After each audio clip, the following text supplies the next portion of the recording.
Fala, gente. Bom dia a todos, né? Vamos começar aí com a segunda parte, né, de bebida alcoólica fermentada e destilada, né? Então, a parte de cachaça 2.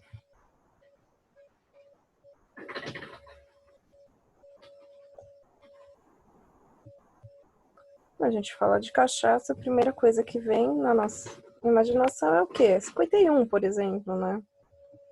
Também essas mais baratinhas, né? Que o barrilzinho, né? Temos também algumas com saborizadas, né? Por exemplo, de açaí. Temos infinitas, né, cores também, como a gente pode observar. Tem algumas cachaças que elas são, por exemplo, transparentes, tem outras que tem uma outra coloração, né? Tem algumas que a gente chama de reserva, outras de prêmio, né? Como a gente já tinha visto. E aí, só relembrando lá, né, a parte do fluxograma de processo que a gente já tinha falado um pouquinho sobre ele. Então, a primeira etapa era a colheita, né? Que a gente já falou na aula passada. Parte de recebimento, lavagem, moagem, peneiração e decantação. Aí, fermentação, destilação, envelhecimento, padronização e engarrafamento. Lembrando que a gente já viu até aqui, né? Acho que foi até a parte de decantação que a gente já conseguiu observar na aula passada. Gente, eu vou tentar fazer um vídeo um pouco mais curto, tá? E a gente vai fazendo várias reposiçõezinhas mais curtas aos sábados. E hoje a gente vai falar da parte do destilado simples, né? Que é a parte cachaça 2. E aí, só relembrando lá qual que era a diferença entre água ardente, né, e cachaça. A gente tinha uma pequena diferença em termos da quantidade de álcool, né? Que no caso a água ardente, ela teria de 38% a 54%, né? Já a cachaça, ela é uma denominação brasileira, então é aguardente produzida no Brasil, tá? E a graduação é de 38% a 48% em volume, tá? E ambas a gente tem a presença de 6 gramas de sacarose por litro. A gente fala que a cachaça que contiver açúcares em quantidades superiores a 6 gramas, né, de açúcar, né, por litro, inferior, né, a 30 gramas por litro, será denominada cachaça adoçada, né? E quando a gente tem que essa bebida, né, contiver no mínimo 50% de aguardente, né, de cana envelhecida por um período, que não pode ser inferior a um ano, podendo ser adicionado ou não o caramelo para a correção da cor, a gente vai ter que ela é a envelhecida, né? E o método de fabricação da cachaça, a gente tinha visto lá que inicialmente a gente vai ter o quê? Quais são as matérias-primas? A cana-de-açúcar, a água e a levedura, né? A gente tinha visto lá da parte da colheita, né? Que a gente tinha que ver a parte do Brix, né? Que fazia aquela análise, né? Tanto da parte inferior quanto superior da planta, né? Então, corta-se a ponteira, né? Essa parte do colmo, ela é rica em fibras, né? E quanto maior a quantidade de fibras, pior é a extração do caldo de cana, né? Porque fica mais difícil, né? E também a gente percebe, né, que quanto mais fibras a gente tem um caráter mais ácido, né? E também tem pouco açúcar. Então, ou seja, eu tenho menor quantidade da minha matéria, né, que eu preciso, né, da minha matéria-prima, que no caso seria exatamente esse açúcar que está dentro dessa cana, né? A gente pode ter 2 tipos de colheita, né, que é a mecânica e a manual, como eu já havia falado na outra aula. No caso, a gente vai ter que algumas características que a gente tem que levar em consideração, né? A degradação do solo, né? Poluição do ar, para ver qual tipo de colheita que a gente vai escolher. A gente tem que também a cana transpira mais e arrasta o açúcar para a periferia, né? E quando ela é lavada, retira-se o açúcar e com isso reduz o rendimento, né? Então tem que tomar um pouco de cuidado dessa parte do processamento, né? A gente tem que tomar cuidado também com contaminação microbiana, como a gente já viu na outra aula, né? E aí também quando ocorre a queima, né, de compostos orgânicos, né, por exemplo, o açúcar, né, a gente aumenta a quantidade da formação de furfurais, que são substâncias extremamente carcinogênicas, né, se vocês leram o artigo, vocês vão perceber que tem um parágrafo lá que fala sobre os furfurais. A gente tinha o recebimento, né, que deve ser realizado ao longo da colheita, né? Então, aí, nessa parte de recebimento, a gente tinha a pesagem, amostragem, né? Para ver da parte de teor de fibras, né? Que não pode estar acima de 12,5%. E também a gente fala que não pode ser feito o armazenamento da cana picada, tá, gente? Normalmente tem que ser armazenado de uma maneira que ela fique bem acondicionada e, como eu já havia falado na outra aula, que não passe num período máximo de 24 horas, porque senão aí a gente já começa a ter alguns problemas aí, até mesmo da degradação dessas moléculas orgânicas e pode ter a proliferação também de bactérias, né? Aí a gente tem a lavagem, necessário que é água potável, né? Aí a gente tinha a moagem, que era a extração desse caldo de cana, né, que era feito por aquelas moendas, que eu tinha mostrado algumas figuras para vocês, que tinha aqueles cilindros, né, que cada terno lá tem 3 cilindros de ferros, né, e aí a gente fala que 1 tonelada de cana gera em torno de 100 litros de cachaça, né, e o bagaço que sobra, ele pode ser utilizado para aquecimento da própria caldeira, produção de álcool combustível, né? Só que quando a gente fala dessa parte de álcool combustível, a gente tá falando do etanol de segunda geração, tá? E também para a parte de produção de papel. Tem algumas outras aplicações também, tá, gente? Dá para fazer queima desse bagaço de cana para fazer carvão ativo, por exemplo, tá? Bagaço de cana é uma coisa bem versátil. Até a absorção de metal pesado a gente consegue fazer com bagaço de cana. Só que assim, como o canavial geralmente é meio longe de algumas empresas, então geralmente ele acaba indo para onde? Aquecimento de caldeira, tá? Aí a gente tinha o peneiramento, né, que era a retirada dos materiais de suspensão, né? Então a gente tinha a retirada do bagacilho, né, que é o bagaço da cana que pode ser passado novamente pela moenda. Então a gente fez aquela primeira moagem, aí sai o bagacilho. Esse bagacilho, ele volta de novo para a moenda para tentar tirar um pouco mais, né? Aí depois a gente também tem que levar em consideração que esses materiais, eles têm que ser retirados, né? Para evitar os entupimentos de bomba, tá?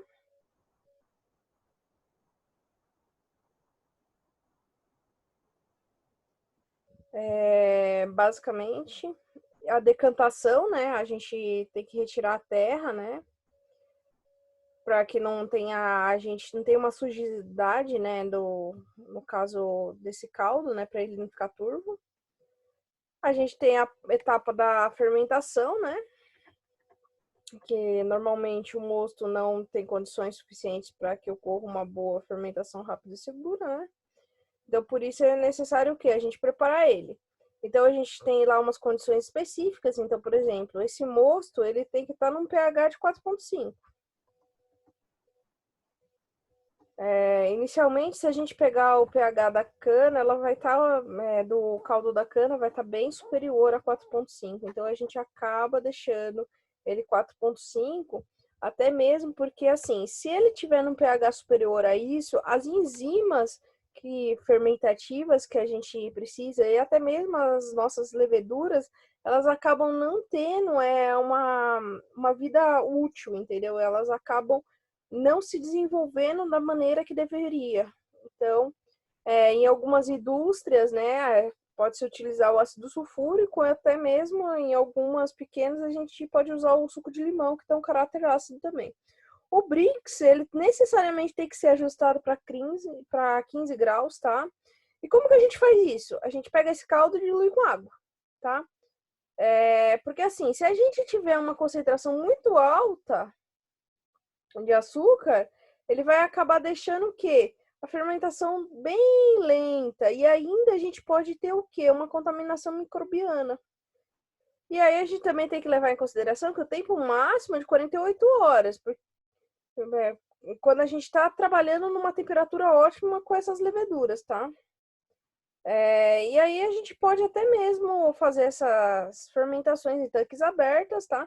Só que tudo tem que ter aquele cuidado, né? Porque se é aberto, o que que acontece? A gente pode estar suscetível a contaminações em termos bacterianos, tá? Aí, o que que acontece nessa etapa, né? Na etapa da fermentação, a gente nada mais do que transformar o açúcar em álcool mais gás carbônico. O que que tá acontecendo? O que que é o açúcar, gente? O açúcar é uma molécula orgânica grandona, tá? Vamos pensar assim que ela é grandona. É uma molécula grande. Aí, essas leveduras, elas vão quebrar essas moléculas em coisas menores. Quem são essas coisas menores? O etanol, né, no caso, e CO2, que é o gás carbônico. E aí aqui, gente, eu aproveito para falar um pouquinho dessa parte de balanço energético, um pouco de parte ambiental, mas para frente eu vou abordar um pouco.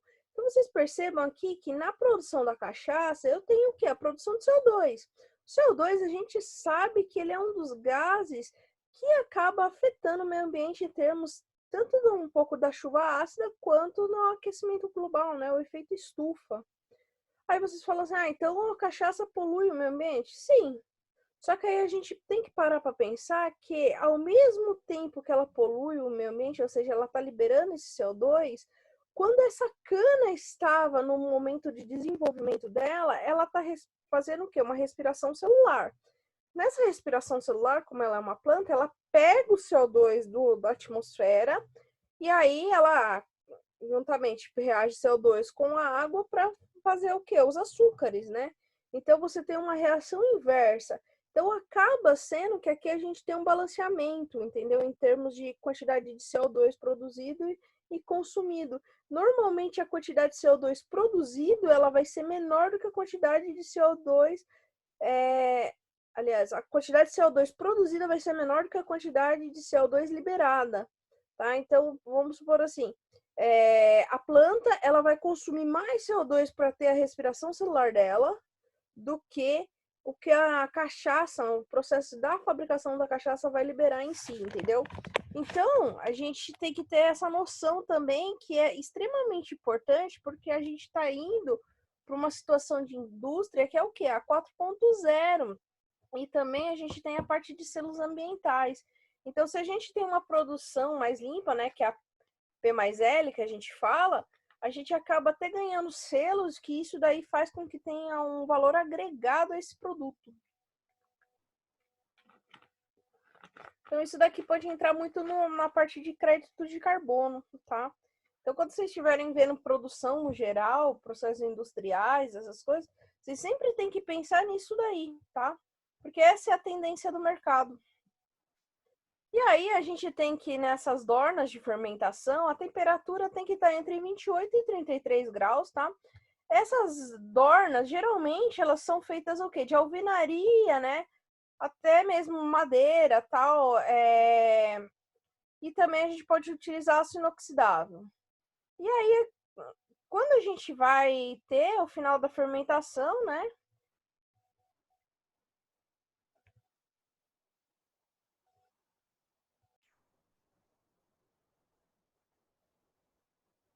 Então, gente, aí a gente vai ter que o final da fermentação, ele vai ser marcado por quando a gente tiver entre aproximadamente 7 e 8 graus GL, tá? E aí a gente vai ter alguns processos de fermentação. A gente pode ter um processo de fermentação que ele pode ser individual, tá? Que a gente não vai reutilizar o levedo alcoólico, tá? E então, no caso, a gente vai utilizar o quê? Em todas as vezes, a pré-cuba, tá? Então, coloca-se o pré-cuba, né, para fermentar até o fim e depois segue para a destilação. Aí, o levedo novo significa menor risco de contaminação e melhor rendimento na produção do álcool, tá? Porém, ele tem o quê? Um custo elevado, a mão de obra é maior e a gente também tem, né, uma maior despadronização do produto. Então, vai requerer mais etapas de correção, tá? Para estar sempre aqueles lotes todos equivalentes. A gente também tem o processo de decantação, né? seria o convencional. O que significa, gente? A gente vai aguardar de 2 a 3 horas depois da fermentação, né? Para realizar a transfega, tá? E destilar. E aí a gente vai ter uma borra que vai sobrar, né? Que aí a gente vai pegar essa borra e vai reutilizar ela para um novo pré-cuba. Então a gente está o quê? Economizando o investimento de comprar um novo pré-cuba, tá?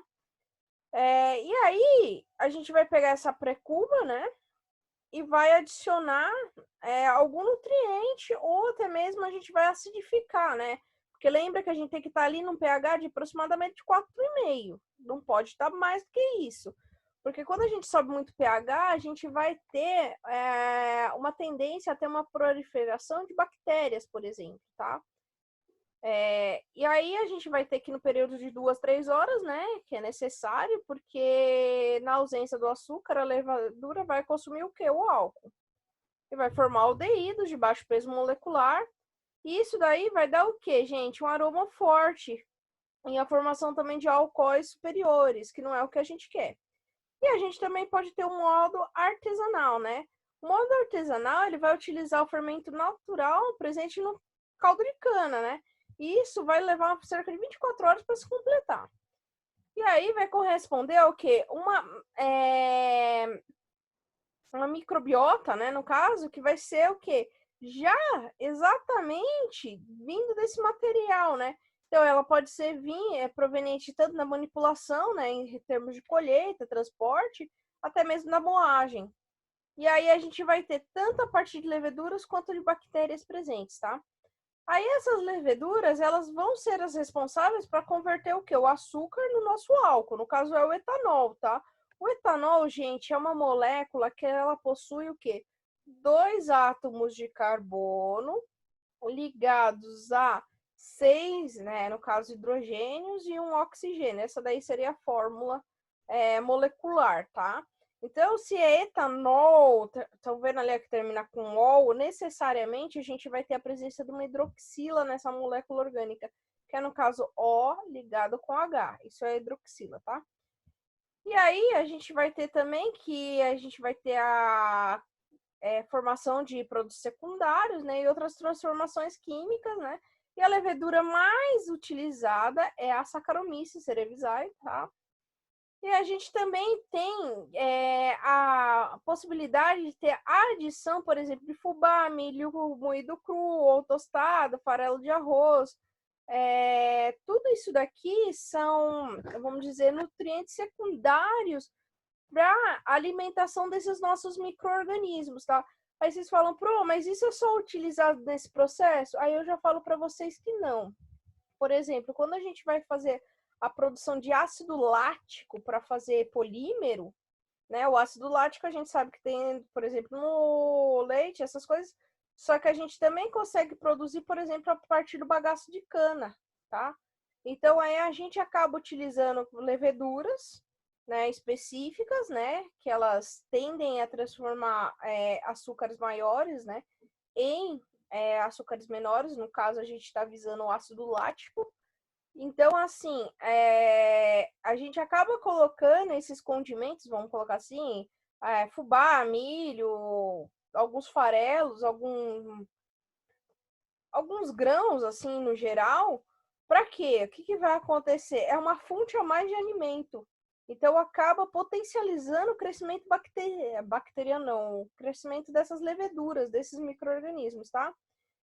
E aí a gente tem podendo ter a adição do suco de limão, né? Isso daí vai ser como se fosse um controle, né, em termos de pH, o que é bem interessante, né? E a gente também tem o modo industrial, que é o quê? Bem mais rápido. Então perceba-se que o modo artesanal a gente levava cerca de 24 horas para completar. Já quando a gente está falando em termos do nosso industrial, esse processo vai levar aproximadamente 5 horas. Porque a gente vai ter a adição do fermento de panificação. Aquele fermento biológico mesmo que a gente compra para fazer pão. Quando eu estava lá no Acta fazendo o curso, gente, eu acabei utilizando exatamente esse fermento aí, porque a gente precisava de ser uma coisa mais rápida, né? que afinal a gente foi alguns fins de semana, mas não podia passar o fim de semana inteiro para fazer todo o processo, né? Então tinha que ser uma coisa mais rápida. Aí, nessa brincadeira também, a gente pode adicionar vitaminas, substâncias nitrogenadas, que vai também favorecer o desenvolvimento, né, dessa microbiota. A gente pode ter adição de base de fósforo, né, sais minerais. Tudo isso daí vai favorecer o quê? O crescimento e a atividade dessa levedura. Porque pense o seguinte, essa levedura, para ela funcionar bem, gente, ela vai ter uma condição de pH, ela tem uma condição de temperatura, ter uma condição em termos de nutrientes. Então, assim, se tiver tudo ok, ela atinge o máximo dela de produção. Ou seja, dessa conversão desse meu carboidrato, né? Nesse meu açúcar, nessa minha molécula de álcool que eu tô querendo, tá? Também, gente, para evitar problemas de contaminação em termos de bactérias, a gente pode ter a adição de alguns bactericidas e alguns antibióticos até mesmo, tá? Porque aí eu evitando essas bactérias delas surgirem, né, através da adição desses antibióticos, por exemplo, a gente evita ter o quê? A contaminação e ter a produção de subprodutos que podem até fazer mal para o consumidor, tá? E além de fazer mal, essas bactérias, quando normalmente elas começam a agir nesse meu meio, elas acabam liberando substâncias tóxicas às minhas leveduras. Então, elas liberam toxinas. E aí eu acabo matando meu pré-cuba, meu pé de cuba, né? Então, aqui, gente, a gente tem que tomar muito cuidado aqui com o nosso pé de cuba, tá? Porque senão, se a gente não der as condições, a gente não consegue ter uma fermentação, tá? Também pode ser adicionado algumas substâncias que são anti-espumantes, tá? Para evitar a formação das espumas, né? Alguns ácidos fixos, né? Para ajustar de pH, então percebam. Ali a gente tá, a faixa ótima mesmo, o valor ótimo é 4,5, mas pode ir até um pouquinho mais? Pode. Só que a minha levedura, ela não vai estar, vamos dizer assim, ela não vai estar no seu ótimo de produção, entendeu? Cada levedura, gente, aliás, cada micro-organismo, ele tem uma faixa de termos de pH, de temperatura, pressão, tudo que ele vai crescer no seu ótimo estado, entendeu? E aí a gente tem a presença da enzima invertase. Eu creio que essa palavrinha aqui já passou pela cabecinha de vocês, né? Durante a semana, enquanto vocês estavam fazendo os exercícios. E quem é essa enzima invertase? Ela é uma enzima produzida por essas leveduras, né? Que ela vai desdobrar, né? A sacarose presente no caldo de cana em glicose e frutose, que depois vão ser degradadas, né? Em etanol e dióxido de carbono. Então eu vou pegar essa minha molécula grandona aqui, ó, gente, por exemplo, aqui, ó, que é a minha glicose C6H12O6, tá? E aí o que vai acontecer? Elas vão, a gente vai ter a conversão dela nessa molécula aqui, ó, que é, ó, tá vendo, ó, CH3, CH2OH. Então essa daqui é a molécula do etanol. Então eu tenho 2 carbonos, 5 hidrogênios aqui ligados diretamente no carbono, e eu tenho um hidrogênio ligado ao oxigênio. Essa partezinha aqui, ó, que tem esse OH é hidroxila. Toda molécula que tiver um OH assim, gente, que só tiver carbono e esse OH, a gente vai falar que é um álcool, tá? Mais o que? 2 moléculas de dióxido de carbono, ó. 2 oxigênios, dióxido de quem? De carbono, tá? E aí, para que essas leveduras vão fazer esse processo para gente? Pense o seguinte: elas estão consumindo, né? Através desse processo, elas acabam, vamos dizer assim, se alimentando para obter a sua energia. Então, através desse processo, dessa quebra, que elas vão ter a energia para o metabolismo. Tá? Então, elas não fazem porque elas são boazinhas, não, elas fazem porque é necessário para elas sobreviverem, tá? E aí, aquele negócio que eu falei para vocês em cerca de questão ambiental. Então, a gente considerando uma produção de 1,3 bilhões de litros de cachaça no Brasil, né? Cerca de 200 milhões de litros de CO2, né? são lançados na atmosfera. Então, um dos gases, né, responsável pelo efeito estufa, né? Então, esses dados aqui, por exemplo, são de 2001, tá? Eu não consegui dados mais atuais, mas provavelmente agora, depois da pandemia, deve sair algum outro estudo. Considerando, né, que a gente tem um teor de aproximadamente 45 volume de etanol em relação à nossa cachaça. A densidade do etanol a gente vai falar que é 0,7, né, quilogramas por litro. Então, assim, essas continhas são feitas a partir disso daqui, tá? E aí, a gente também a gente tem uma perda, né, financeira devido à emissão de CO2, né, que poderia ser comercializado.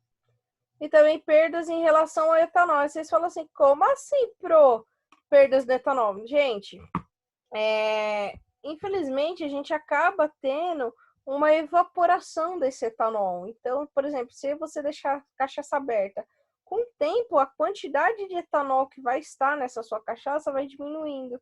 Então, se era lá, vamos supor, 45, desculpa,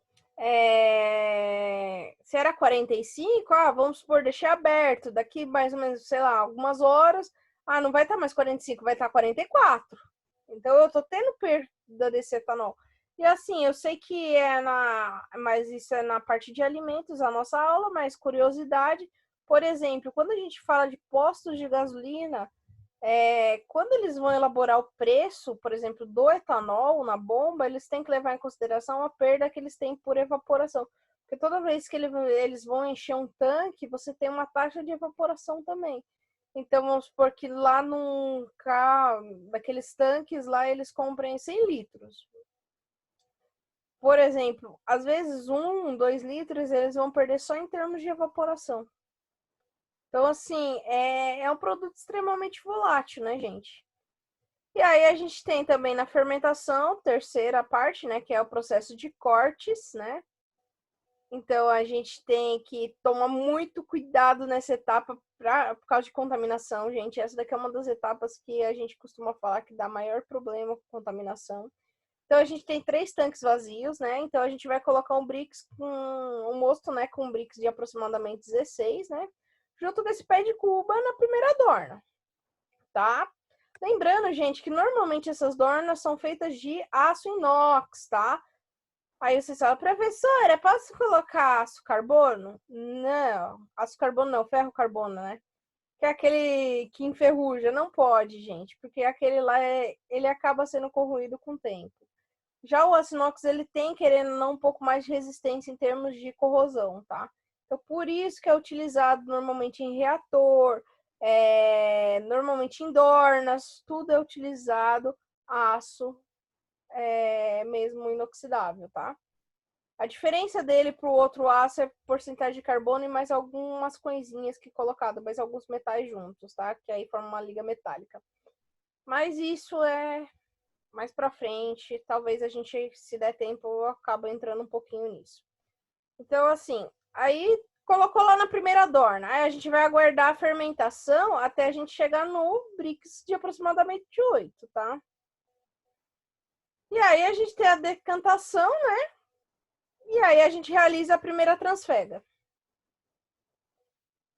Que aí de aproximadamente de meio tanque, né, para a segunda torna.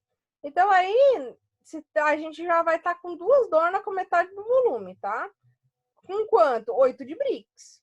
Aí a gente vai completar essas 2 dornas com um caldo de 16 brix novamente. E aí a gente vai ter o quê? 2 dornas com 12 brix cada, tá? Então, gente, a gente vai falar o quê? Que a dorna 1 a gente vai ter que deixar fermentar até o final. Então, então a gente vai ter a decantação, faz a transfega e destila. Na sequência, aí a gente tem aquela borra que a gente tem que tratar para um uso posterior ou não, né? Na segunda dorna, a gente tem o brix, né?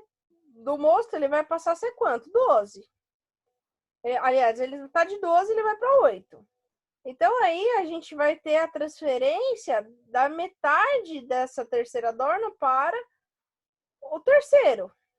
Então, a gente vai ter lá. Então, tratamos a primeira, né? Que vai ser até o final, né? Que a gente vai ter essa fermentação e já vai direto para destilação. Agora, na dorna 2, a gente tava com 12 lá, não era? Então, aí agora a gente vai passar para quanto? Para 8. Então, a gente vai transferir metade do volume que estava lá para a dorna 3. Assim, a gente tem o que? O tanque 1 e 2 com 8 de Brix. Aí 3 e assim vai sempre o processo, gente. Então, sempre a gente vai ter que ter essas transfegas, tá? E aí, gente, aqui é o processo de Melee Bunot. Que é o que, gente? A separação, né, do leite dessa levedura, né, por centrifugação e tratamento de ácido. Gente, vamos olhar aqui. O que significa ser um processo de centrifugação? Eu vou colocar dentro de uma centrífuga grandona. O que essa centrífuga faz? Gente, quando a gente tá vendo lá no ensino médio, um pouquinho de física, eu sei que faz tempo para vocês, a gente tinha uma parte de movimento circular, não era? E aí a gente tinha lá a força centrípeta, né? Que é uma força que atrai para o centro. E aqui a gente tem uma força centrífuga, que é, ó, fuga. Então ela tá falando, é uma força que foge. Vamos colocar assim, para vocês lembrarem disso. O que significa? A parte mais densa vai tender ao quê? Sair tangencialmente da trajetória. O que quer dizer? Que tá lá, vamos pensar num tubo de ensaio. Coloquei lá dentro da centrífuga. A parte mais pesada vai para o fundo do tubo. Porque no movimento circular, ela vai acabar ficando mais na extremidade. Quem tiver curiosidade algum dia, vai no catavento, que eles têm isso daqui lá para mostrar para vocês na hora. Ou então simplesmente faz um experimento rápido em casa. Pega a garrafa, qualquer uma de refrigerante, mas é preferencial ser aquelas de 500 ml de água. Coloca, sei lá, alguma coisa que seja meio pesada, sei lá, um pouco de arroz, um pouco de feijão, sei lá. Qualquer coisa que tenha peso, que não se misture com a água. E cata e enche de água. E pega e coloca em cima da mesa e gira. Vocês vão ver que a parte, vamos dizer assim, sólida, elas vai ir tudo para onde? Para as extremidades. Então, nessa parte aqui é exatamente isso que vai acontecer. Então, eu vou colocar lá na minha centrífuga. E aí, o que vai acontecer? A parte das leveduras, que vamos dizer que vai ser a parte sólida, ela vai ficar bem no fundo do nosso tubo ou do nosso aparato que a gente vai utilizar. E aí a parte líquida, né, que a gente vai falar que é o sobrenadante, vai ficar separado desse sólido. Então o sólido vai se juntar tudo no fundinho, tá? Isso daqui é um processo que é utilizado em grandes indústrias, né? Tem que se ter uma centrífuga, né, no qual é feita essa separação física. Se é uma separação física, é uma operação unitária. Então, gente, toda transformação que seja física, ela é uma operação unitária. Então, a gente já falou de algumas, por exemplo, peneiramento lá atrás, quando a gente falou de moagem, tudo isso é operação unitária, tá? Então, a gente vai ter a separação da parte mais densa, né? Que a gente vai agora chamar de vinho, né?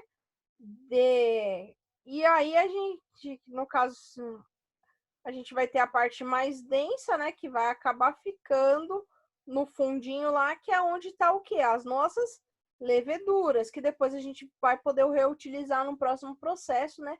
Para fazer exatamente uma próxima fermentação, né? Aí, né, no caso, a gente vai ter que esse vinho deslevedurado, né, do leite de levedura, né, que é mais denso, né? Essa leite de levedura, né, ele vai ter que ser o quê? Diluído, né, na proporção de 1:1 ou de 1:2 com água. E aí a gente vai acabar adicionando um pouco de ácido sulfúrico, tá? Até a gente chegar no pH de 2 a 3, né? para matar algum possível micro-organismo que ainda esteja nesse nosso leite de levedura, tá? E aí, gente, fez a fermentação. Depois da fermentação, conforme a gente tinha visto aqui atrás, vamos até voltar aqui para a gente dar uma olhadinha, né? Sempre bom recapitular essas coisas. Então, a gente tinha lá no nosso fluxograma, a gente já falou da colheita, já recebeu, já lavou, já moeu, já fez a peneiração, né? O peneiramento, já fez a decantação, que foi o que a gente terminou na outra aula. Então, a gente já falou sobre os tipos de fermentação, já falou qual é o micro-organismo, já falou sobre a enzima. Agora, a gente vai falar de quem? Da destilação, tá? E aí, a gente vai conhecer um pouquinho, porque essa destilação, ela vai dar algumas características específicas e a gente vai aprender para conhecer um pouquinho de vidraria de laboratório. Então, a gente tem o destilado simples e os destilados retificados. E qual que é a diferença? Então, a gente vai falar que o destilado simples, basta a gente o quê? Aquecer um líquido até a fervura, né? Então, ou seja, até o seu ponto de ebulição e recondensar os vapores utilizando o condensador. Aí vocês falam assim, professor, mas o que é um condensador? Então, vamos ver o que é um condensador? Então, galerinha, esquema de uma destilação simples. A gente tem um balãozinho, tá? E aí, aqui, essa regiãozinha aqui, ó, tá vendo? Que eu tô apontando para vocês. Esse é um destilador, gente, tá? E aqui a gente tem alguns aparatos. Por exemplo, aqui, ó, a gente tem um adaptador simples, né? Para destilação sob pressão ambiente, né? Que a gente vai utilizar ele bastante. Por exemplo, na saída do tubo pode ser utilizado. Porque aí o que a gente coloca aqui nesse lugarzinho aqui, por exemplo, a gente pode ter o uso de um termômetro aqui, tá? Então a gente tem alguns tipos de destilação, né? A gente pode ter a destilação simples, como esse caso aqui. A gente pode ter também destilações fracionadas, né? Só que a destilação fracionada é mais como se a gente estivesse querendo separar o quê? A água do álcool. Esse caso aqui não, a gente pode fazer uma destilação mais simplesona mesmo, tá? Então esse cara aqui é o condensador, tá? Esse condensador, ele vai ser o quê? Onde meu vapor vai passar aqui dentro desse tubinho aqui, ó, tá vendo, gente? Que é como se eu tivesse um tubo de vidro e ele tivesse uma camisa. Por que é uma camisa, gente? Aqui, ó, tá vendo que eu vou tá falando aqui, ó, que é a entrada de água. Então a minha água vai entrar aqui e vai sair por aqui. Então, eu vou entrar com uma água fria aqui, eu tenho vapor passando, o que vai acontecer com esse vapor? Ele vai passar do estado vapor para o estado líquido, e aí vai ser recolhido nesse balãozinho aqui de fundo redondo. Tá? Então, gente, a gente vai ter a gente vai recondensar esses vapores, né, nesse condensador e eles vão ser recolhidos num balão, por exemplo, ou em algum outro recipiente, tá? Nesse caso, o vapor entre o condensador, né, não tem mais volta, né? E, portanto, é chamado de destilação simples ou de via única, tá? Só que aí a gente tem também a destilação fracionada, gente, que aí a gente vai falar que é o de retificação. É um processo um tanto quanto mais complexo, tá? Que aí a gente vai ter uma coisa que a gente vai chamar de coluna. Então, a gente vai ter atrelado esse sistema. Eu vou depois tentar ver se eu acho uma figura e coloco para vocês. A gente vai ter um condensador, só que ele é um condensador diferente. Vocês pensem num labirinto. Pensem que vocês são uma molécula que vocês querem sair deste labirinto. Cada paredinha que tem nesse labirinto não vai te atrapalhar para passar? É o mesmo caso de uma destilação fracionada, que é a mesma que é feita até mesmo nas frações do petróleo, gente. O que acontece? A minha molécula de água, ela evaporou. Ela quer sair daquele sistema, ou minha molécula de qualquer solvente. Ela quer sair daquele sistema. Só que aí, o que acontece? Nesse condensador, é como se eu tivesse várias paredinhas, que a gente vai chamar de pratos teóricos. Então, a minha molécula vai, bate e acaba condensando de volta e voltando para o sistema. Então, apenas as moléculas mais leves, elas vão sair mais rapidamente. E as mais pesadas vão acabar ficando, tá, no sistema. Então, a gente tem esses dois tipos de destilados, os simples e os retificados, tá? basicamente, o que vai diferenciar é que um é uma destilação simples e outro é uma destilação fracionada, tá? Que aqui, ó, gente, a figurinha aqui, ó, que eu falei para vocês, acabei de falar. Então, a gente tem aqui, ó, o balãozinho, aí a gente vai ter a coluna, tá vendo? Esse aparato aqui, a gente vai chamar que é a nossa coluna. Dentro dessa coluna, a gente tem como se fossem essas paredinhas, estão vendo? Então, ó, evaporou. Veio aqui, bateu na paredinha. O que que aconteceu? Volta pro sistema. E sempre vai indo assim. Então, a gente vai ter essa retenção, tá? Então, a gente vai ter a coluna a parte coluna fracionada. Aí a gente tem aqui, gente, um condensador de bolas aqui em cima, tá vendo? Então, assim, vocês percebem que é um pouquinho diferente a estrutura, tá? Vale ressaltar que essa parte aqui da destilação fracionada, o nome dessa coluna aqui é coluna de Vigreux, tá? Não sei se vocês já viram ela no laboratório, tá? E aí, gente, o processo de destilação, que eu falei para vocês, é um processo físico. Tem reação química? Não, é físico. Então, se é físico, é uma operação unitária, tá?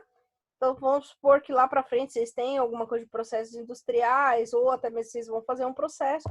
Toda e qualquer transformação que não envolve reação química, ou seja, uma transformação puramente física, a gente vai chamar de operação unitária, tá?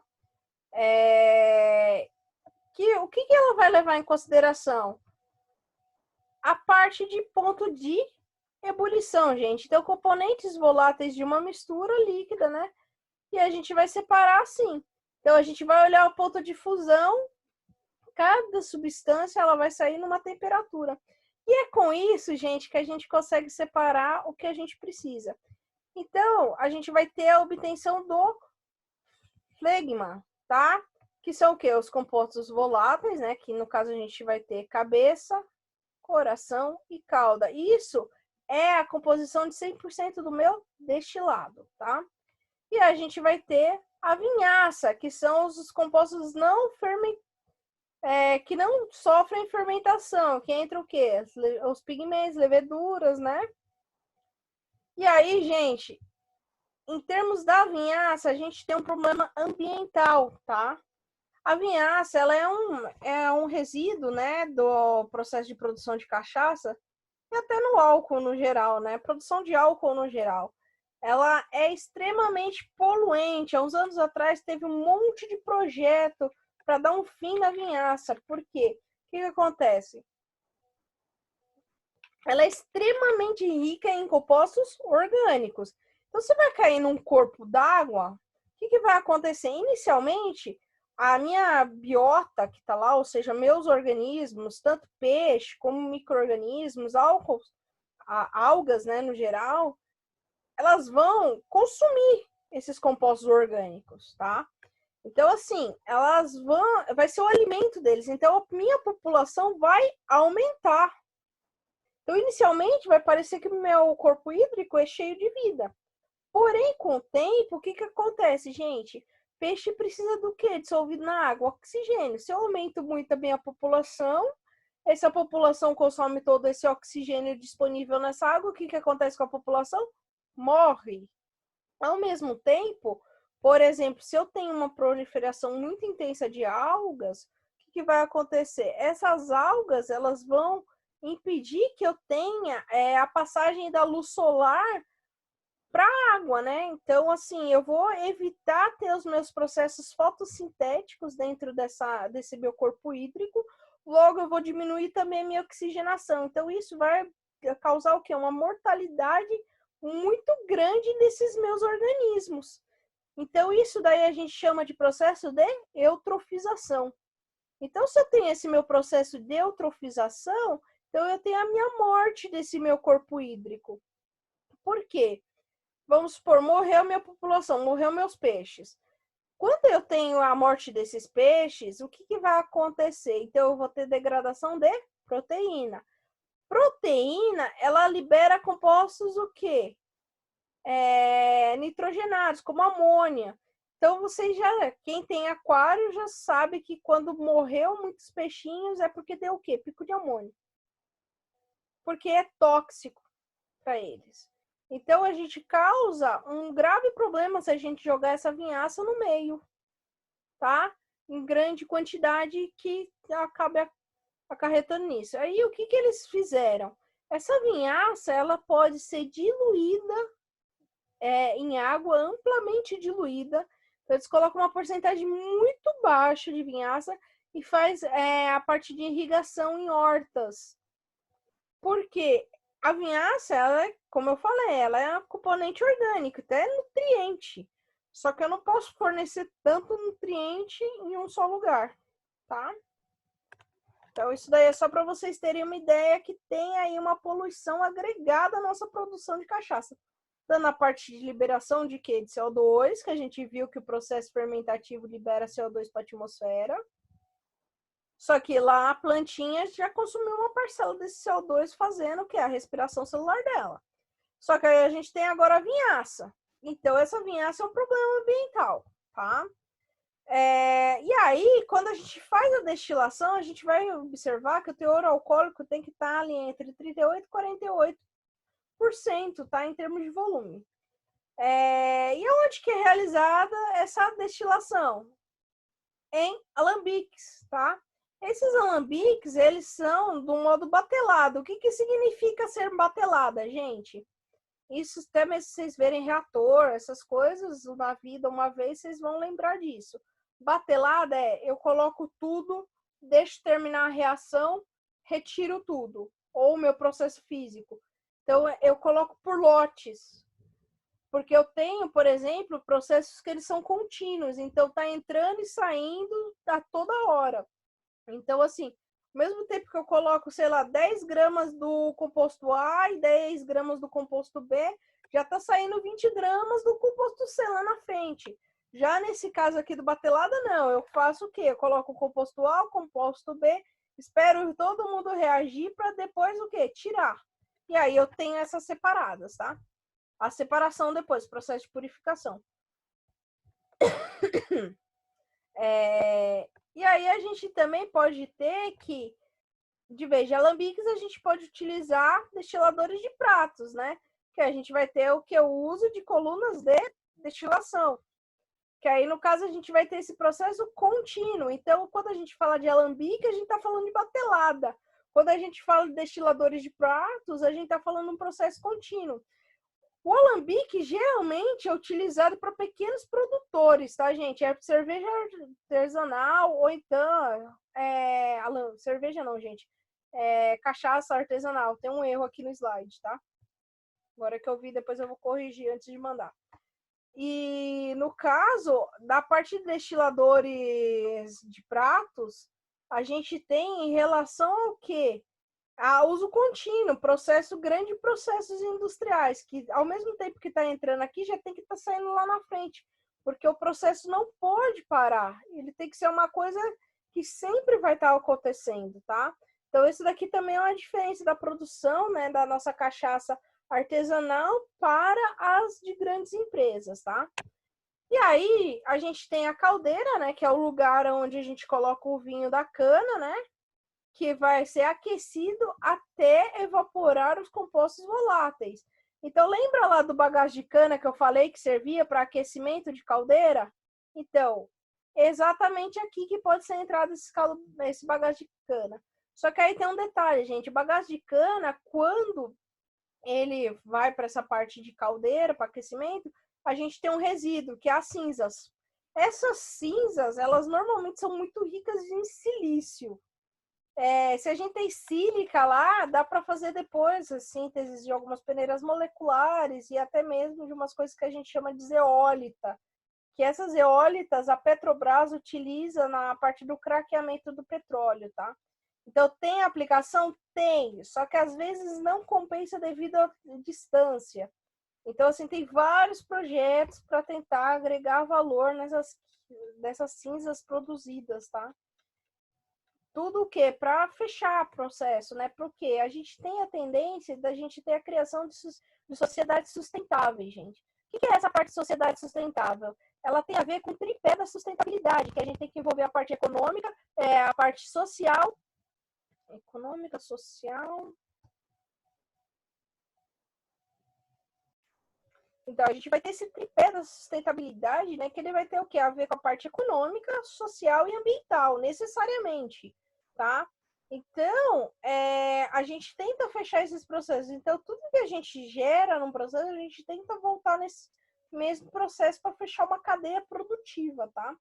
E aí, é o condensador que eu tinha falado para vocês que promovem a condensação de vapores, né? E aí o bagaço de cana, ele é utilizado como combustível, né, nas caldeiras, ou então ele também pode ser moído para ração animal, tá? Ou atualmente, né, a gente tem a produção de álcool de segunda geração em termos de combustível, que é utilizado através de uma hidrólise ácida ou então através de ação de micro-organismos, a degradação da celulose desse bagaço em açúcares menores, né? Aí passa um processo fermentativo ou por processo de hidrólise e a gente tem o etanol também, ou até mesmo metanol. Mas o metanol, ele não é viável a obtenção dele em alguns casos, porque ele é extremamente tóxico, tá? Então, metanol, ele é tóxico. Etanol é o álcool que a gente utiliza em casa e o que tem na cachaça, tá? Então, a gente vai falar que o processo de destilação é o processo de volatilizar líquidos pelo aquecimento, condensando-os a seguir, né? Objetivando o quê? Especialmente a purificação, a formação de produtos novos por decomposição de frações, tá? Então, essa destilação a gente vai separar em duas coisas, produtos voláteis e não voláteis. Então, quem são os voláteis? A água, o álcool etílico, aldeídos, álcools superiores, ácido acético, gás carbônico, etc. Não voláteis, fica o quê? Levedura para trás, bactérias, sólido de suspensão, sais minerais. Esses caras não vão evaporar, tá? E aqui, gente, só para vocês entenderem um pouco. Então, o que que acontece? A gente coloca inicialmente, vamos aqui nesse daqui, aqui nessa região, tá? Vamos supor que seja de pratos. Então, a gente coloca nesse balão aqui, vamos dizer, e fornece aquecimento. Esses vapores vão subindo pela coluna, por exemplo, essa coluna de Vigré, tá? E aí, o que que vai acontecer? A gente vai ter a passagem disso daqui pelo um condensador de bolas, né? E aí a gente vai acabar tendo a saída, né, no caso, por esse balãozinho aqui. Então, a gente vai ter, gente, isso daqui, que vai passar esse vapor nessa coluna de Vigré, que vai meio que, vamos dizer, selecionar em termos de temperaturas. Professora, mas por que eu não posso usar a destilação simples? Porque a destilação simples, ela não serve, gente, quando os pontos de ebulição são muito próximos. Então, separar a água do álcool é inviável para uma destilação simples. Então, já quando a gente tem essa parte desses pratos teóricos, até mesmo o peso molecular entre o álcool e a água é diferente. Então, a temperatura de ebulição é diferente, tudo isso é diferente, tá? Então, aqui, vamos lá. E aí, a destilação, né? A gente tem essa parte do capitel, né? Que é a parte abaloada, né, que tem a maior superfície de contato com oxigênio, que permite a condensação parcial dos componentes menos voláteis, né? Por exemplo, os álcoois superiores. O que é um álcool superior? É um álcool que tem o quê? Cadeia de carbono grande, tá? E aí, o que vai acontecer, gente?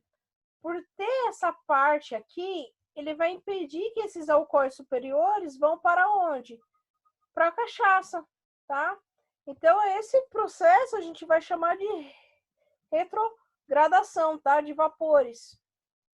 Aí, se for muito grande, né? Ou seja, se tiver uma área superficial muito grande, vai retrogradar excessivamente, né? Ácidos e reagir com álcool, formando o quê? Ésteres. E aí, isso daí pode ter um efeito na parte de características organolépticas, né, dessa cachaça. Então, pode mudar, por exemplo, o cheiro, a cor, depende, né? Então, se eu não tiver o capitel, esses compostos aqui, por exemplo, esses álcoois superiores, eles vão acabar indo para a nossa cachaça. Ou então, pior, os ésteres, né? Que nada mais vai ser do que a reação ali, né? Entre o ácido, né? Um ácido, por exemplo, que a gente vai ter presente, e um álcool. Isso é viável? Não. Então, a gente tem que ter a presença desse capel, tá? E aí a gente pode ter também parte de cobre, né?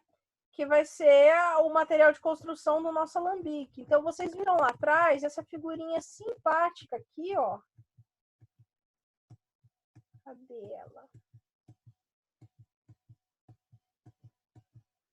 Essa figurinha simpática. Então, prazer alambique, gente. De cobre, né, no caso. E mais pra frente a gente tem mais imagenzinhas, tá? Explicando melhor.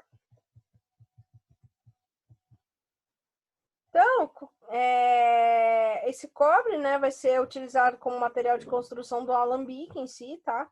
Gente, tem diferença entre fazer cachaça em alambique de cobre ou fazer de aço inox? Tem.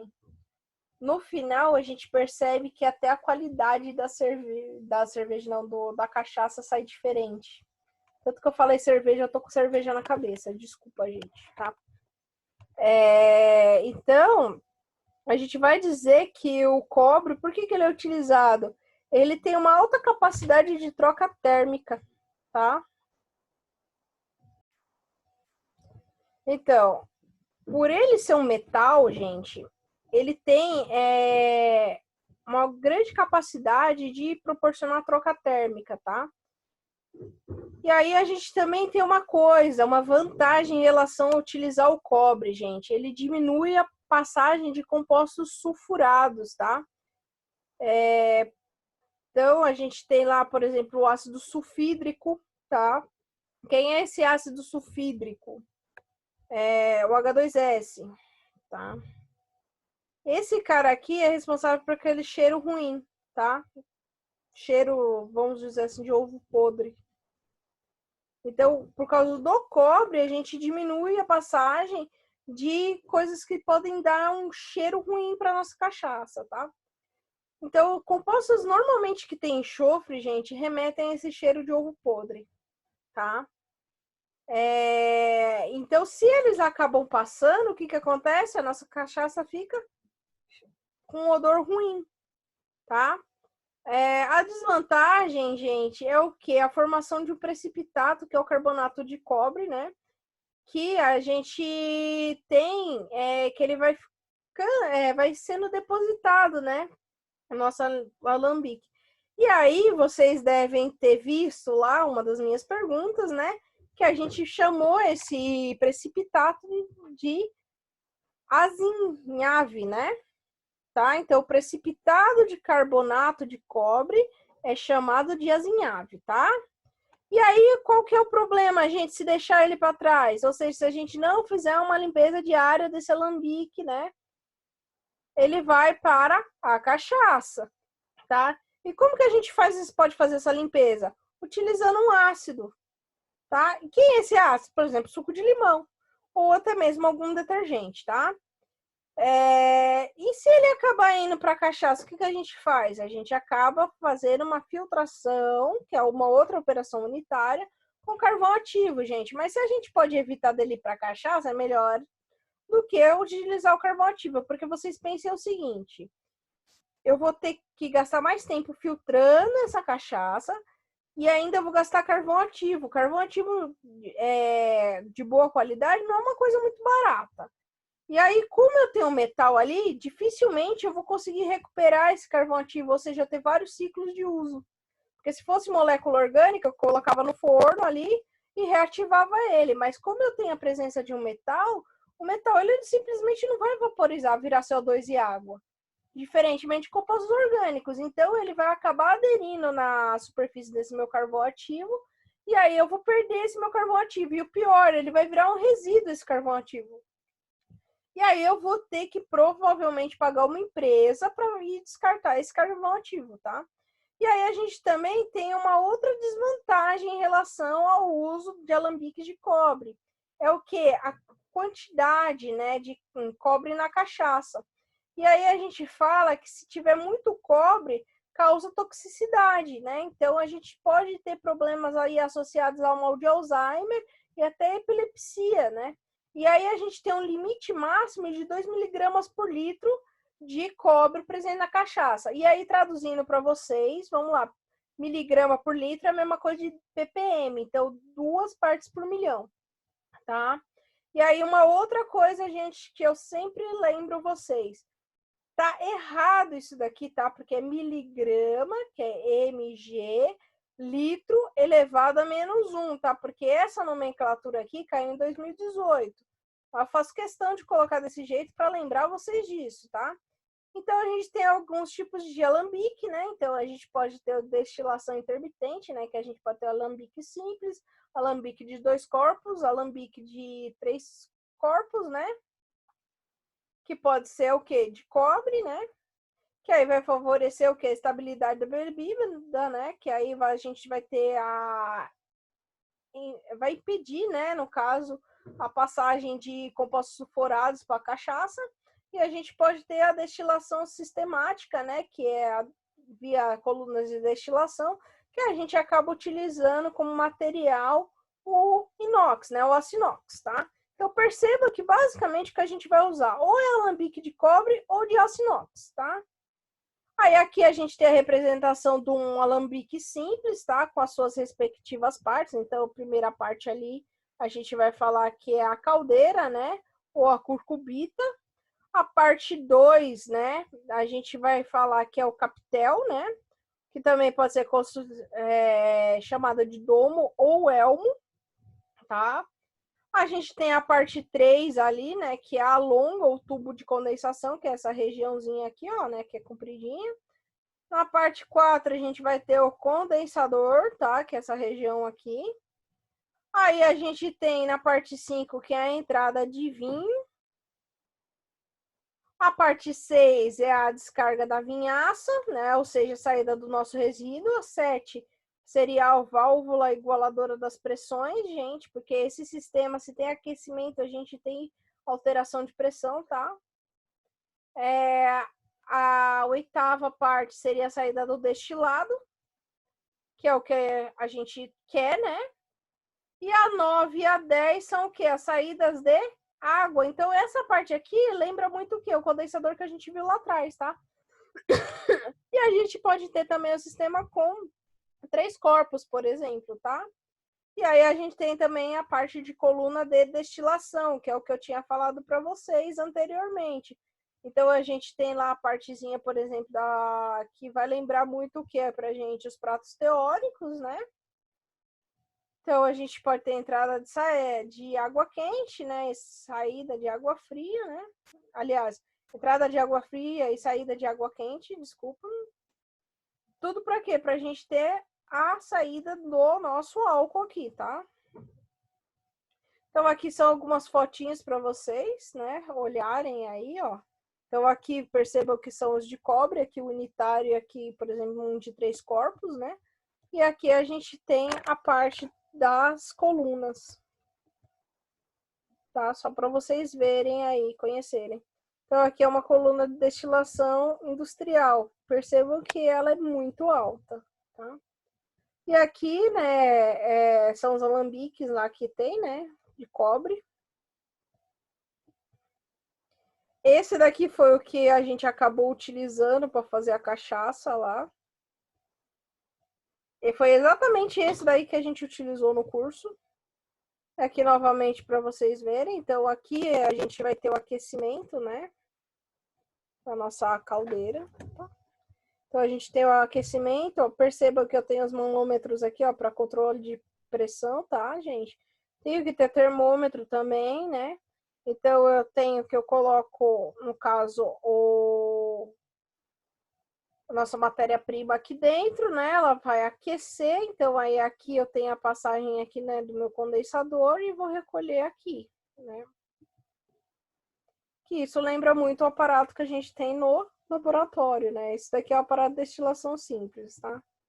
Mas o que a gente acaba utilizando geralmente é o aparato de destilação fracionada, se a gente quer ter, por exemplo, a parte, vamos dizer assim, mais robusta, né, industrial. Então, aqui mais algumas figurinhas para vocês verem, tá?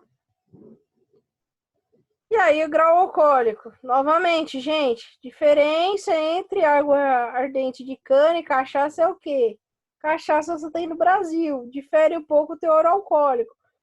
O quê? O teor alcoólico máximo, porque o inicial é igual. Então, o máximo da aguardente, que é feito fora do Brasil, chega até 54, tá? Tudo bem? Agora, a quantidade de açúcar a gente já sabe que é igual, né? Aquelas 6 lá. E aí a gente tem também, gente, após essa parte inicial dessa destilação, a gente pode ter a bidestilação ou a redestilação, né? Qual que é a vantagem de fazer uma bidestilação, gente? Obter uma cachaça de melhor qualidade.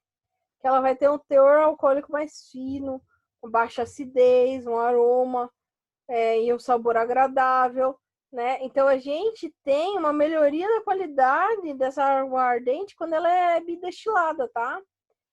E aí é possível até mesmo ter uma melhor separação entre as frações, né? Ou mesmo ter o bloqueio de frações indesejadas, gente, tá? Porque, por exemplo, quando você toma uma boa cachaça, quando eu falo boa cachaça mesmo, é aquelas cachaça mesmo top. Dificilmente você sente dor de cabeça no outro dia. Agora, se você comprar aquelas cachaça ruins, gente, aquelas de 3 conto, no último, tomou, não passa muito tempo, você tá com dor de cabeça. E a gente vai entender um pouquinho por quê, por causa da composição química, tá?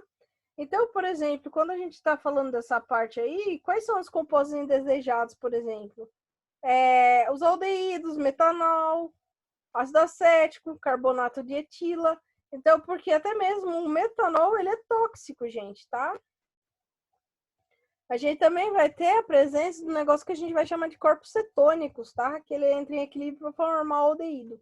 Mas esses corpos cetônicos que são os responsáveis por dar dor de cabeça quando a gente toma cachaça ruim, tá? E aí, gente, para produzir a cachaça, a gente tem que falar um pouquinho de qualidade também, né? Então, quando a gente fala de qualidade, né? Então a gente tem que falar do aroma, do sabor, odor, dimensões de cor, grau alcoólico, acidez, quantidade de aldeídos, ésteres, teores de metanol, que é tóxico, metais também tem que estar dentro do limite de especificação, né? Então a gente tem tudo isso para analisar. Então, no controle de qualidade do processo de produção de cachaça, a gente já tem que pensar lá desde a parte do controle da matéria-prima. Como eu tinha falado para vocês, para fazer o corte, o Brix tem que estar nessa faixa. Quando a gente vai analisar tanto a parte do corte, tem que analisar tanto a parte inferior quanto superior do como, né? Então, gente, ali já começou um processo de controle de qualidade, tá? Então, eu não posso pegar uma cana que está brocada. Então, tudo isso já entra na parte de controle de qualidade. Aí a gente tem o controle de processo, né, e a inspeção do produto acabado, né? Então a gente vai desde o plantio lá, né, desde a colheita lá até a parte próxima da distribuição, né? Então o que a gente vai olhar? A primeira coisa é o que é a aparência. Então se ela é límpida e transparente, porque a coisa mais horrível que tem nesse mundo é quando você vai comprar uma cachaça e você vê uns negócios flutuando nela. Você já olha e fala assim, essa cachaça não é boa não, tá? A gente tem também análises sensoriais, né, que a gente já tinha falado um pouquinho sobre isso, né, que entra o odor, o aroma, o sabor, a cor, né, e a parte química, que é de acordo com a legislação, tá? Então, a limpidez, que significa? Eu não tenho partículas de suspensão de depósito, tá? Então, quando eu tenho partículas lá boiando, lá no meio, suspensas, vai dizer o quê? Que a produção, filtração, armazenamento da bebida não foi adequado. Então, esse produto, ele não está de acordo, tá? Então, ou seja, foi um produto mal feito. Em termos de transparência, ela não pode estar turva, ela tem que ser transparente, uma boa cachaça, tá? Quando eu tenho turbidez, indica o quê? Que eu tive falta, por exemplo, na conduta de destilação ou até na homogeneização da bebida. Então já quer dizer o quê? Que deu problema na produção, tá? E eu também posso ter o quê? A presença de ácidos graxos. Isso daqui dá uma sensação em termos de sabor e até mesmo odor ruim. Então aqui, ó, gente, exemplinho para vocês, ó. Embora elas estejam o quê, gente, de cores, essa daqui é transparente e essa daqui já é amarelada, que mais para frente a gente vai entender por que essa é amarelada, elas estão o quê? Transparentes, tá? Cor. A cor, se ela vai ser transparente, se ela vai ser um begezinho claro, se ela vai ser um amarronzado, vai depender do quê? Do tempo de envelhecimento, do tipo de madeira que foi utilizado e do armazenamento e se foi adicionado caramelo ou algum outro extrato, tá? O sabor, ele tem que ser agradável, de uma boa intensidade, compatível com o tipo de cachaça e de madeira de armazenamento. Então aqui, ó, vocês veem que a gente tem desde as mais clarinhas até as mais escuras, tá? Então aqui, ó, só para vocês verem, ó, a gente pode encontrar todas as tonalidades.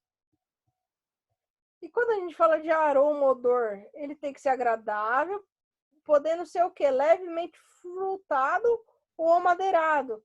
Porém, não pode ser uma coisa agressiva para o nosso olfato, tá? E quem que dá geralmente essas coisas? Assim, no caso, o aroma ou o odor, são o quê? Os ésteres, que eles vão ser formados aonde? Durante a fermentação e envelhecimento, né? Então, eles que vão dar esse aroma para a cachaça. E o aroma, ele não deve provocar ardor na boca nem no nariz, nem muito menos lágrima nos olhos, tá? Porque senão aqui deu problema. Quando a gente tem um odor muito enjoativo, muito penetrante, é porque a gente teve a presença do furfural, tá? Em termos de qualidade química, a gente vai ter uma legislação atrelada a isso, que vai definir qual é a porcentagem de álcool, qual a porcentagem de metal, qual a porcentagem disso, daquilo. Ele vai dizer tudo pra gente. Então, por exemplo, aqui, ó, componentes, a acidez volátil, que está relacionada com a presença de ácido acético. Eu posso ter no máximo 150, tá? O que? Miligramas por 100 ml, né? Ésteres está relacionado com acetato de etila. Esse acetato de etila, gente, ele tem um cheirinho que parece aquele solvente de esmalte. Não é exatamente, porque aquele lá é o etanolato de etila. Mas aqui o acetato, ele lembra um pouquinho aquele óleo de banana, tá? Geralmente, quando a gente tá falando de alimento, gente, bebidas, essas coisas, quem dá o cheirinho, assim, é os ésteres, tá? É o componente de éster que geralmente dá esses cheiros. A gente tem também a parte de aldeídos, a gente pode ter o furfural, né? Que a gente pode ter no máximo 5, alcoóis superiores e os congeneres, né? Quando a gente fala de acidez volátil, gente, é em termos de ácido acético, tá? Então a gente vai falar que a alta acidez pode ser por contaminação de cana ou do próprio mosto por bactérias acéticas. Então, de vez de eu produzir álcool, eu estou produzindo o quê? Ácido acético, tá? E aí, isso pode ser decorrente o quê? Por exemplo, de um armazenamento da cana mal feito, ou também da passagem de 24 horas. Pode ser também algum problema em termos do caldo, tá? E aí faz com que esse substrato sofra uma fermentação acética, não alcoólica. E aí isso aumenta a acidez e diminui o rendimento da produção de álcool, tá? E aí a gente tem a acidez volátil, que está relacionado com ácidos graxos. E esses daqui, geralmente eles são formados durante a aeração da levedura e eles podem ser arrastados na destilação. E aí eles que vão provocar, por exemplo, um aroma desagradável na bebida e uma turvação. Então, quando a gente fala que a cachaça é considerada forte, não necessariamente tem maior teor alcoólico, mas sim tem uma maior quantidade de acidez, o que não é muito desejável, tá? Então, assim, como que a gente evita a acidez? Tem que ter uma boa higiene do alambique, impedir acesso de animais, não ficar perto de um curral, por exemplo, que a gente pode ter contaminação bacteriana, lavar sempre todas as partes da moenda, né, decantadores e tanques de caldo, ou seja, higienizar toda a parte de maquinário do setor, né, fermentar o caldo logo após o preparo, porque senão pode dar contaminação bacteriana. Não deixar o caldo para o dia seguinte. Gente, isso daqui é muito importante. Ah, posso moer hoje e usar amanhã? Não. Se moeu, se pegou a cana hoje, já moe, gente. Já tem o caldo, já fermenta o caldo. Porque conforme vai passando o tempo, você vai tendo a degradação e pode ter proliferação de bactérias. Isso pode fazer perder um lote inteiro, tá? Então, é o que eu falei para vocês, éster, geralmente aquele aroma típico, agradável de cachaça, aquele cheirinho gostoso, né, com que ocorreu após o envelhecimento, aquelas cachaças gostosas mesmo, se deve à presença desses caras aqui, desses ésters, tá? E eles vêm principalmente, né, em relação às madeiras que são armazenadas essas cachaças com envelhecimento, tá? E o principal éster encontrado é o acetato de etila, tá? Que tem que ser encontrado em pequenas quantidades, não pode ser uma coisa tão presente, tá? E ele lembra o quê? Muito que aroma de frutas, tá? Porém, se ele tiver em excesso, o que que acontece? Deixa a cachaça com sabor enjoativo e desagradável. A gente pode ter também a presença de aldeídos, né? Que podem ser formados pela queima da cana-de-açúcar, ou então a adição de leveduras de fermentação, tá? E aí, quais são os principais presentes? Furfural, o hidroximetilfurfural e a acroleína, tá? Esses aldeídos, eles são compostos voláteis, né, de odor penetrante, que afetam o aroma da bebida, né? E aí a gente controla, né, pela separação da parte da cabeça. Então, esses aldeídos aqui, gente, eles entram em equilíbrio lá, químico, que aí eles geram umas coisas também chamadas corpos cetônicos. Então, a gente tem equilíbrio, formação de aldeído e corpos cetônicos. Toda vez que a gente tem essa parte de aldeídos e corpos cetônicos, eles são responsáveis pela ressaca, tá? Aquela sensação de dor de cabeça, cabeça pesada. Por quê? São substâncias que são tóxicas ao nosso organismo. Então, corpos cetônicos, ele vai acabar mexendo exatamente no seu sistema nervoso central e por isso que você vai ter ressaca. Então, aquelas cachaças ruins, gente, é porque não tirou a parte da cabeça direito, não fez uma boa destilação, tá? A parte de alcoóis superiores, eles são provenientes da degradação de açúcares durante a fermentação. Então, a gente vai ter um odor bem característico dele, né? Que é esse buquê, tá? E aí, em excesso, quando a gente tem esses óleos, né? A gente vai falar que vai ter um aspecto oleoso, tá? E vai chamar de óleo fusel, né? E isso vai diminuir o valor da cachaça. Então tem que tomar muito cuidado para não ter formação de alcoóis superiores, tá? Dentre os fatores que vão contribuir para a formação é o que? Se a gente utilizar leveduras com baixa atividade. Então, o que, que significa? Se ela tem uma baixa atividade, ela não vai quebrar direito meu açúcar. Então, de vez dela quebrar e deixar lá com 2 carbonos, ela vai deixar com 3, com 4, com 5, ou uma até mesmo maior, né?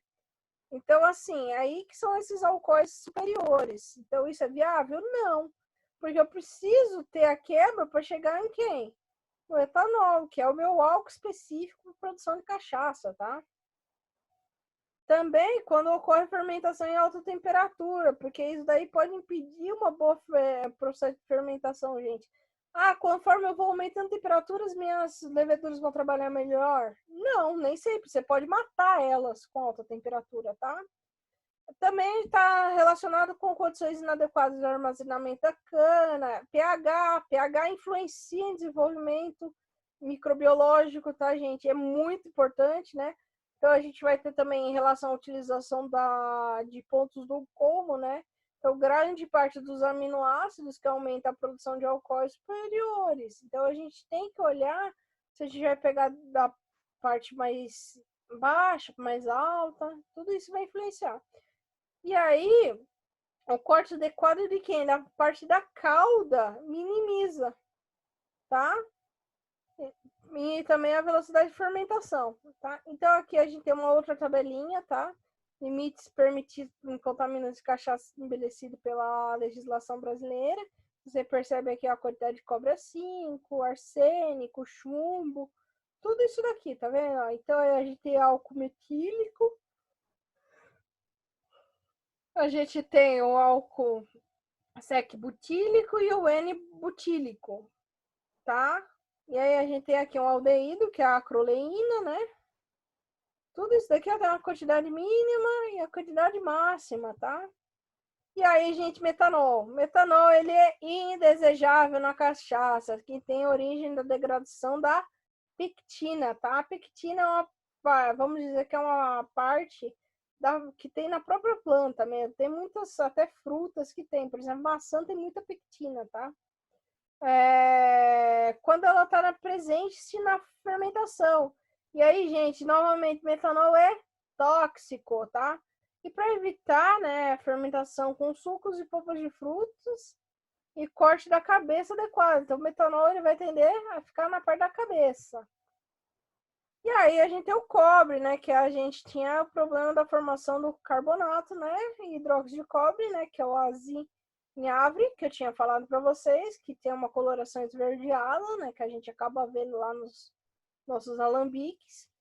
E aonde que costuma ter bastante? Dentro das serpentinas, tá? Que é utilizado lá para fazer a separação das frações, tá? Durante a titulação.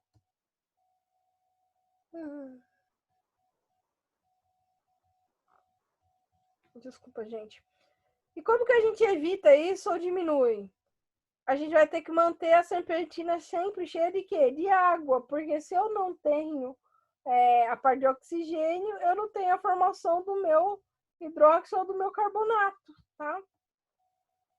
E a gente também vai ter que substituir o condensador de cobre por um de aço inox também, né? E limpezas constantes. Como que a gente faz? 5 litros de suco de limão a cada 100 litros de água. Tá vendo? Que não é tão complicado. Aí a gente tem o carbonato de etila, né? Que é um composto potencialmente o quê? Carcinogênico. Então ele pode dar câncer, tá? Que normalmente está presente em bebidas destiladas, né? Além de ser um problema de saúde pública, né? Acima dessas concentrações aí, ele vai representar uma barreira em termos de exportação, porque se ele faz mal-estar ali, muitos países não vão comprar. Então, ao longo da produção e estocagem do produto, diversos percursores naturais presentes em bebidas e alimentos fermentados podem propiciar a formação, né, do carbonato de etila. Carbamato de etila, desculpa. E a maior formação ocorre até 72 horas após a destilação, tá? Quem são os precursores dessa formação aí? Se a gente tem ureia, fosfatos, cianetos, né? Que esses todos são produzidos durante a fermentação e presentes no líquido recém-destilado, gente. Então perceba que não é só lá o álcool que eu vou gerar, eu vou gerar um monte de coisa nesse processo. Agora basta saber o que eu posso deixar, o que eu não posso e o que eu não posso, onde eu vou utilizar, entendeu? Outra via de formação também bastante considerada é a da ureia, né, como fonte nitrogenada, que também é utilizado, né, como suplementação nutricional. Então tem que se tomar cuidado aí com isso, né? E tudo isso também está relacionado com aqueles fatores que eu tinha falado: pressão, temperatura, presença ou ausência de um catalisador, pH, acidez, tudo isso vai influenciar, tá? Como que a gente vai prevenir? Separar as frações corretamente, não permitir a levedura no mosto da destilação, não ter pressa para destilar, não ter pressa para destilar e não ter pressa para destilar. Gente, destilação não pode ser feita correndo, porque senão dá problema, tá? E não utilizar ureia para suplementar o mosto, tá? E aí a gente pode ter defeitos de origem química, microbiológica ou até mesmo física, né, que podem comprometer a integridade econômica do produto. Então, para garantir que o produto deve implementar boas práticas, né, em diferentes etapas do processo, a gente tem que ter todo esse conhecimento prévio, né? E em cada uma delas há 2 pontos críticos, né? Opa. Tem demais. Só um momento. Que podem ser decisivos para resultar, né, em um produto de qualidade. Então, isso tudo tem que ser tomado cuidado. E aí, vamos chegar na parte divertida, separar as frações, né? Então, quando a gente tem o destilador de lá de pratos, por exemplo, o processo é contínuo na obtenção da cachaça, né? E aí esse equipamento pode fazer uma condensação fracionada, uma destilação fracionada, né? E aí a gente separa em 3 fases, gente: cabeça, coração e cauda, tá? A cabeça a gente tem aí 10%, aproximadamente em termos de volume, coração 80% e a cauda 10%. A cabeça, ela tem um nível superior ou igual a 55 graus de L, que é a primeira fração que vai sair. E ela tem o quê? Compostos voláteis, né? Que são ésteres, aldeídos, metanol, que pode causar cegueira, porque ele é tóxico, e um pouco de etanol e água. O coração, que é o que nos interessa, ele tem ali aproximadamente ali 38 graus Lusac, né? E é a cachaça retirada dessa fração, né? Da destilação. Porque ela vai ter pouca quantidade de aldeído, ésteres e álcool superiores, gente, tá? E a cauda, né? Por ser um composto bem menos volátil, ele é o último a sair. Então, né? Então ele vai ter um pouco de etanol, né? Porque a gente vai ter aquela transiçãozinha, né? Um pouco de ácido e um pouco de ácido superior. Então, o destilado deve ser separado em 3 fases: cabeça, coração e cauda, né? A cabeça elimina o metanol, ou acetaldeído ou acetato de etila. O coração, né? Que é a cachaça em si, são destilados principalmente os alcoóis superiores de etanol, né? Então, ali tem o volume até mais ou menos 40% do volume destilado. A cauda, até 3% ali, é a eliminação dos compostos fenólicos, ácidos orgânicos, né? E alguma quantidade de álcools superiores. E aí as frações cabeça e cauda contêm grandes concentrações de compostos indesejáveis, devem ser eliminados para que não tenha o quê? Ressaca e dor de cabeça. Aqui ó, a tabelinha, gente, da composição. Então vocês percebem, por exemplo, por fural, a gente tem uma quantidade maior dele, hein? No seu coração, né? Não, no coração não, na cauda. Então ele está mais presente na cauda do que no restante, tá? E aí, como que a gente analisa? Vocês lembram lá da primeira aula que eu falei de um teste que dava uns picos característicos? Que eu falei que era um cromatograma? Então, prazer, cromatograma da cachaça. Então, cada um desses picos aqui está indicando que teve uma substância que saiu desse daí. Em comparação com um teórico, né? Ou base de dados, a gente acaba vendo o que é cada coisa. Então, olha lá, em 11 minutos, ponto 2, saiu o isbutanol. Porém, deixa eu ver, o etanol, ele sai com 4 minutos e 74. Então, tudo isso daqui é o que tem dentro lá daquele meu primeiro destilado lá que eu tenho, né? Então, cabeça, gente, vai variar entre 0,7 e 1% do volume total do vinho, tá? O teor alcoólico pode chegar até acima, né, de 65. A cachaça, que é o coração, que é o que a gente bebe, preferencialmente, né, de 1 a 1,5 GL, acima do valor para engarrafamento, né, de 80 a 90% de fração do volume de etanol do vinho e de 15 a 20% do volume de vinho. E a cauda, que é a água fraca, né, a fração final, teor alcoólico 3 vezes menor que o destilado da cabeça, então vai variar de 2 a 3% do volume. E aí aqui a gente tem novamente aí o volume, teores alcoólicos, tipo uma destilação, um alambique. Então aqui ó, a gente tem aqui ó, vinho original, destilado de coração quantidade, destilado de cabeça quase nada, destilado de cauda e vinhoto. Então perceba que a maioria do vinho vai o quê? Fornecer vinhoto. E apenas uma parcela vai virar o que a gente quer, tá? E aí aqui, gente, como que a gente vai saber qual destilação que a gente vai usar, todo configurar, saber que fração que está saindo naquele momento? A gente vai olhar essa tabela aqui de temperatura de ebulição. Quando eu estiver tendo, por exemplo, a separação, saída do álcool etílico, quando chegar aproximadamente 7,8, ele vai ter o quê? Vai ficar numa temperatura constante.